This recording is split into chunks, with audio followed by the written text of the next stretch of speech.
اعوذ باللہ من الشیطان الرجیم، بسم اللہ الرحمن الرحیم۔ سورۃ البقرہ آیت نمبر 245 سے ہم آگے پڑھیں گے۔ آغاز کرتے ہیں، بسم اللہ الرحمن الرحیم۔ من کون ہے، ایسی ذات، کون ہے ایسا، الذی وہ جو، یقرض اللہ جو اللہ کو قرض دے، قرضاً قرض دینا، حسناً اچھا بہترین قرض، کون ہے جو اللہ کو بہترین قرض دے، فیضاعفہ تو وہ زیادہ کر دے گا، اضافہ کر دے گا، اضافہ اسی سے نکلا ہے، فیضاعفہ تو وہ اضافہ کر دے گا، زیادہ کر دے گا، لہو اس کے لیے، اضعافاً کثیرہ بہت زیادہ اضافہ کرنا، تو اللہ اس میں بہت زیادہ اضافہ کر دے گا۔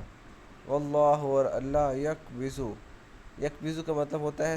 لفظی مطلب ہوتا ہے سمیٹنا، کسی چیز کو تنگ کرنا،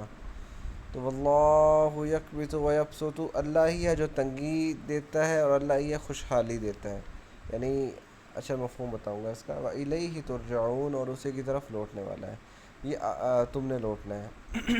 یہ آیت جو ہے نا بہت بہترین آیت ہے، کیونکہ اللہ تعالیٰ نے یہاں پہ یہ حکم نہیں دیا کہ اللہ کے راستے میں خرچ کرو، بلکہ اللہ تعالیٰ نے نا لوگوں کو ابھارا ہے، اور ایسے ابھارا کہ کون ہے جو اللہ کو قرض دے، تاکہ لوگوں کے دلوں میں محبت سے خرچ کرنے کا شوق پیدا ہو، کہ ہم یہ جو خرچ کر رہے ہیں اللہ کی راہ میں، یہ اللہ کو قرض دینا ہے قسم کا۔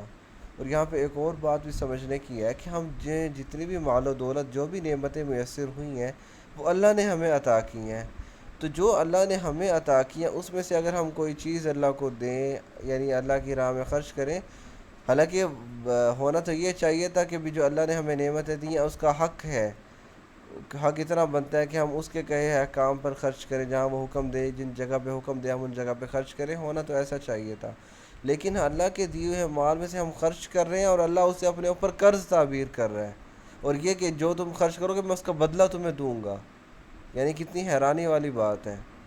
کہ اللہ تعالیٰ نے کتنی محبت بھرے انداز میں کہا ہے کہ کون ہے جو اللہ کو قرض دے، اور قرض بھی کون سا، قرضاً حسناً بہترین قرض۔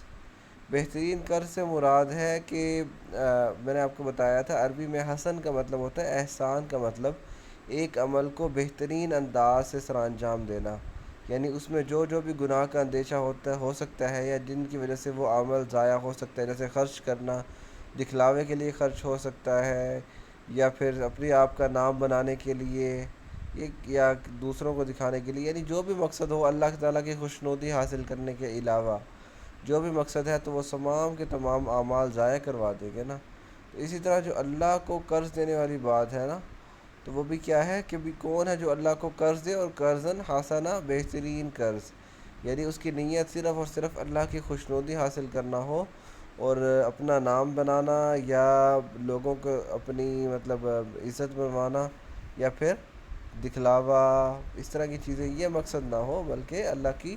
خوشنودی حاصل کرنا ہو، تو اس مقصد کے لیے تو کون ہے جو اللہ کو قرض دے، فیضاعفہ تو وہ بڑھا چڑھا دے گا، لہو اسے، اضعافاً کثیرہ، اللہ نے کہا کہ یہ جو تم میرے دیے ہوئے مال میں سے میرے ہی راستے میں خرچ کرو گے، تو یوں نہ سمجھو کہ یہ ضائع جائے گا، بلکہ یوں سمجھو تم نے مجھے قرض دیا ہے اور میں اسے بڑھا چڑھا کر واپس کروں گا، فیضاعفہ لہو اضعافاً کثیرہ، بڑھا چڑھا کر دگنا چگنا کر کے واپس کروں گا۔ اور پھر اللہ تعالیٰ نے ایک اور اہم بات کی ہے، واللہ یقبض و یبسط، اللہ ہی ہے جو تنگی دیتا ہے اور خوشحالی دیتا ہے، یعنی اس سے کیا مراد ہے کہ اگر تم مال خرچ اس وجہ سے نہیں کر رہے کہ ہم مال خرچ کرنے کی وجہ سے تنگ دست ہو جائیں گے، یا مال رکھنے سے ہم خوشحال رہیں گے، تو یہ چیز ذہن سے نکال دو، کیونکہ اللہ ہی تنگ دستی دینے والا ہے، اللہ ہی خوشحالی دینے والا ہے،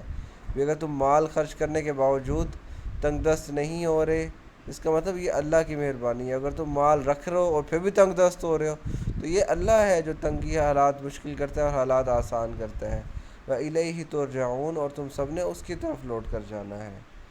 تو اگلی آیت کا چونکہ مفہوم اور مطلب ہی ڈیفرنٹ ہے، مضمون ہی ڈیفرنٹ ہے، اس وجہ سے ہم اس کو کل پڑھیں گے، وَمَا عَلَيْنَا إِلَّا الْبَلَاغُ الْمُبِينُ۔